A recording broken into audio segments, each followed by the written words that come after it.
What up, sports fans and fellow foodies? I'm Julie, and welcome to my kitchen, where each week I talk sports while whipping up culinary creations. Today, I'm wearing my Jay Cutler jersey because I am salty. I am feeling snarky about the Bears stadium situation. And yes, I get it. There's blame on both sides. There are the people talking to me on Twitter, what about the politicians? And then these people, well, what about the Bears' responsibility? Shh, zip it. I hear all of you. I see all of you. There's plenty of blame to spread around. But I'm mad about the whole thing. I'm mad that the Bears spent all that money on land in Arlington Heights without knowing what could lie ahead with tax conflicts with the state and with the city of Arlington Heights. I'm mad that the politicians in our state, oh, you know what, well, we tried to get this hammered out, but, well, we're just gonna take the next few months off because we couldn't hammer out a deal. Mad at them too.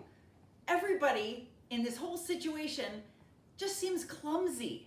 I mentioned on my Twitter feed that Northwestern, in under 3 years, start to finish, will have gotten an entirely new stadium done on their campus.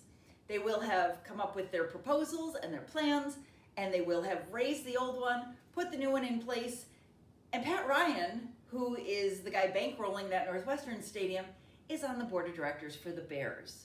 So you'd think he could kind of help the process. Now again, I have people coming at me that the college stadium situation is much different than what the Bears are going through, and I get that. But it's just, it doesn't seem seamless, it doesn't seem smooth. The Bears just seem clumsy in all of this, and so do the politicians. I don't want the Bears to go to Indiana. I'm very firm about that. But you know who I don't blame in all this? Hammond. It's not their fault they're making a play for the Bears. I don't want the Bears to go there, but I at least admire what they're doing because they capitalize on a situation where things aren't working out in Illinois, and they said, hey, we're right here for you. So tonight I am making a Hoosier Cream Pie. This is the state pie of Indiana. It is also known as a sugar pie, but it is a custard-based pie, and I'm gonna make that tonight as just kind of a way to soothe my salty feelings about the whole situation, because there's only a little bit of salt in the pie. All right, here's what we're doing. We're starting with a pre-made pie crust. You find them in your frozen section. You want to defrost it, and we're gonna mix a wet mixture, a dry mixture, put them all together, and get it in the oven. It's that simple. What I'm doing first, I have 1.5 cups of heavy cream and 1.5 cups of half and half. Half and half Bears, half and half politicians, meet in the middle, compromise, half and half. By the way, if you don't have half and half in your fridge, but you do have the heavy cream you need for the recipe, half and half is just that. It's half heavy cream, half milk. So instead of 1.5 cups of half and half, you can do 3/4 of a cup milk, 3/4 of a cup heavy cream. There's your quick fix if you don't have half and half in your household. But I am putting together 1.5 cups heavy cream, 1.5 cups half and half, and I'm adding 2 teaspoons of vanilla. So there's all our liquids. Just give them a real quick whisk here, just to incorporate them, but that's gonna be easy peasy. And then our dry bowl over here is going to have 3 sugars. They're all half a cup each. We're gonna have half a cup of granulated sugar. We're gonna have half a cup of dark brown sugar. And we're gonna have half a cup of light brown sugar. So we've got those 3 in there. Just gonna mash them down a little bit. And then I'm going to add 3/4 of a cup of all-purpose flour. Our last additions in the dry side, I have in here a 1/4 teaspoon of salt, a 1/4 teaspoon of nutmeg, and a 1/2 teaspoon of cinnamon. So we add those. Told you there's a little bit of salt in here, but we add that in. We just get this mushed together with the end of the whisk.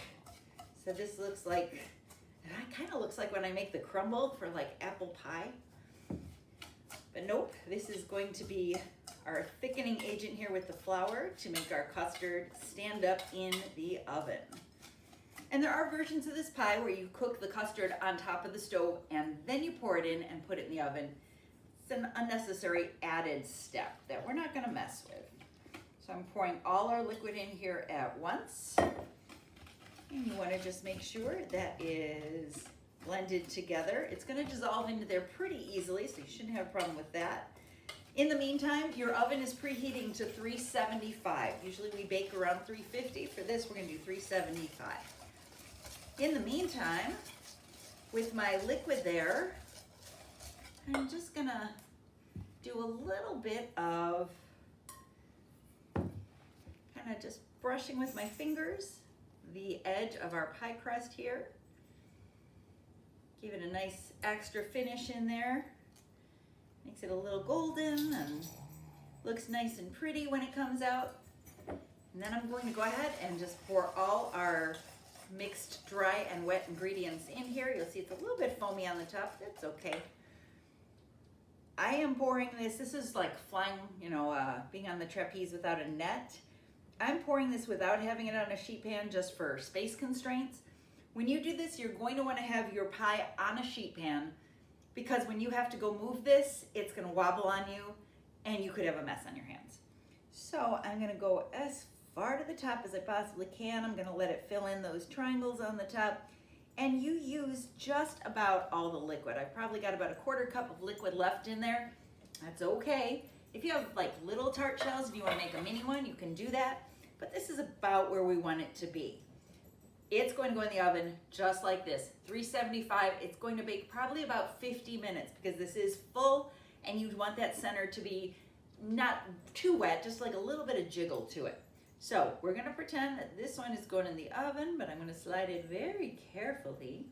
And we're gonna go ahead and take the one I have already baked. You wanna make sure it has time to cool before you cut into it. I dusted mine with some powdered sugar. You can also sprinkle a little nutmeg or cinnamon on top. Just depends how brown the top of your pie gets. You want that contrast. So if it's a browner top, you want the powdered sugar. If it's a lighter custard color, you want the nutmeg or cinnamon color. Or you don't have to put anything on top at all. But that's what it looks like coming out of the oven. So we are going to go ahead and dig right in and take a look at how it turned out. Again, you cannot cut this one warm. It does need cool time. But let's go ahead and give it a shot. See what we've got in here. See how the Hoosier state is represented in our desserts. And of course, I can't cut small pieces of pie. Pie should be big heaping servings. Pastry chef believes in big slices of dessert. All right, let's go ahead and go to cut this out. See how it turned out.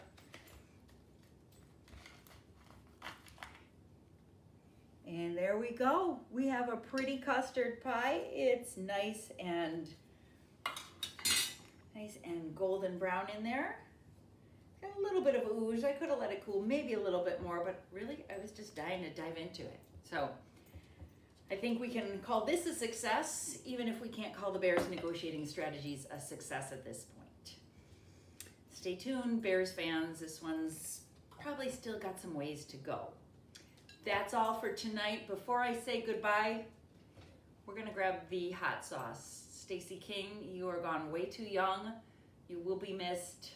Rest in peace and God bless, friend. I'm Julie. I'll see you next time here in my kitchen.